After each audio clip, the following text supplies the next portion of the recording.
வரேன் இது பாரு வாங்காம விட மாட்டேன். நேரா போராட்டத்துல கலந்துக்க வந்திருக்காரு. உங்களுக்கு வேணுமா? இது நான் வாங்கி தரேன். அஞ்சு முட்டை நான் வாங்கி தரேன். எம்எல்ஏ வாழ்ந்துறது என்ன வாழ்ந்துறா? வாங்கடா. தலைவனே களை இறங்கிட்டான்டா. இன்னைக்கு எத்தனை தலை ஊர்ல போதோ? எத்தனை தலை உண்டால் பஞ்சு முட்டை வாங்கி தராம விட மாட்டேன்டா. டாக்டர்காரனா நம்மள பாத்துறோம் தலைவரே. போய் மனுஷன் டீ குடி போறடா. வாடா.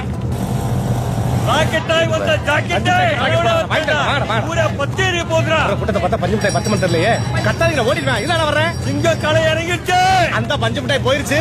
டாக்டர் அடிச்சு உடைச்சிருவோம் தலைவரே. ஒண்ணே நோக்கணும்டா. கிருஷ்ணபுரம் தொகுதி மக்களின் நீண்ட நாள் கோரிக்கையானது இன்று போராட்டமாக மாறியுள்ளது. இதில் ஆச்சரியம் என்னவென்றால் இத்தொகுதியின் ஆளுங்கட்சி எம்எல்ஏ நேரடியாக களத்தில் குதித்துள்ளார். இதை பற்றி அவரிடம் கருத்து கேட்போம். சார் இந்த போராட்டம் திடீர்னு தீவிரமாகிறதுக்கு என்ன காரணம்? பஞ்சு மிட்டாய் போகுது. இதுல என்ன தெரிகிறது என்றால் இந்த போராட்டத்தில் வெற்றி கிட்டும் வரை எம்எல்ஏ எந்த கருத்தும் கூறுவதில்லை என்று முடிவெடுத்துள்ளார் போல தெரிகிறது. டேய் அண்ணன் அங்க வந்துட்டு இருக்காரா? வந்துட்டு இருக்க குறுக்கால வராம போடா. அண்ணே எங்க போயிட்டு இருக்கீங்க?